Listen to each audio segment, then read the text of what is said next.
Are all of the phone companies any good? I mean, there are over 250 different phone companies in 2024. And as you may know, I don't have time for that. So we'll just be going over the major ones. The first we'll start off with is Apple. Apple is probably the most known phone company ever. Have you ever talked to a person who doesn't know what Apple is? But furthermore, the device is easy to use and get to know, and the cameras are just supercalifragilisticexpialidocious. Not to mention the performance. You can literally play Xbox and PS5 games on this thing.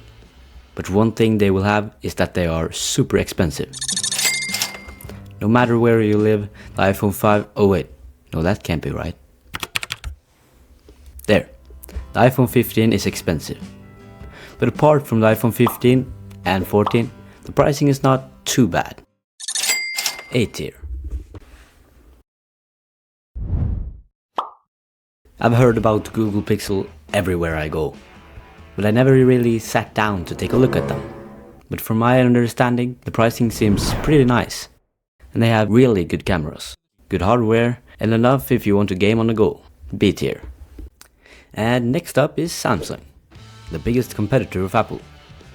The camera specs on this thing is probably the best cameras I've ever seen, but the 100 times zoom is questionable. But the battery life is super good.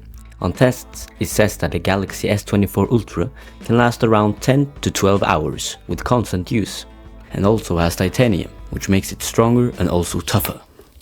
And even has flip phones. A tier. Alright, this just sounds like a car company. But apparently they make phones.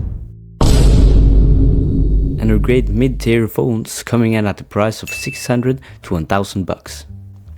The battery life they claim is that you can charge the phone in 10 minutes, then use the phone for 30 hours? No, that can't be. B tier. Wait. Sony is making phones too now? Apparently. Right now, the Sony Xperia 5V is at this time the newest phone Sony has made. And it turns out, Sony has made a lot of phones. And they literally started in 2001.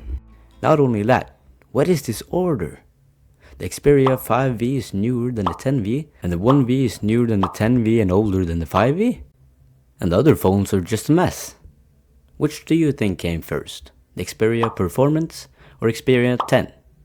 Comment below and watch till the end for the answer. I mean, there is a little order in the phones, but most of them don't make any sense in my head. Though the Sony phones are great mid-tier phones with basically all the cutting-edge features of this generation. This includes 4K resolution, great performance and good cameras. C tier. I don't really like Xiaomi that much, but it costs around 800 to 1100 bucks. And looks, amazing. I don't think I have seen that nice of a phone before. It has basic specs like 4K resolution and actually has 120 times zoom? High C tier.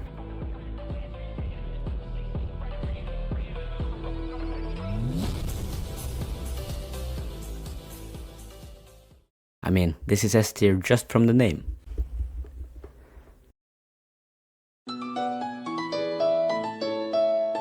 This phone is probably the most known for its indestructible phone. But they still make phones to this day. And they are basic, but really cheap. Only around 600 to 800 bucks. There is a little lag on different softwares, but overall it's pretty good. I did have a Nokia when I was younger and I loved it. S tier. I remember one of my friends had one of those. But I can't say it's super good. And maybe it was because his camera was broken, because Huawei has one of the best cameras. But at that time I didn't get a super good first impression of it. But apparently they also make watches. But I won't go so much into that, maybe in another video. Huawei is a lot like the other companies. It looks good, but costs around $150 billion? Oh, sorry, that's for the whole company. The phones cost around 1,000 to 1,300 bucks. B tier. Now, back to Sony, which is newer. The Xperia 10 is newer. Comment below if you think I rated some of these companies a little high or a little low, and I will have you another time.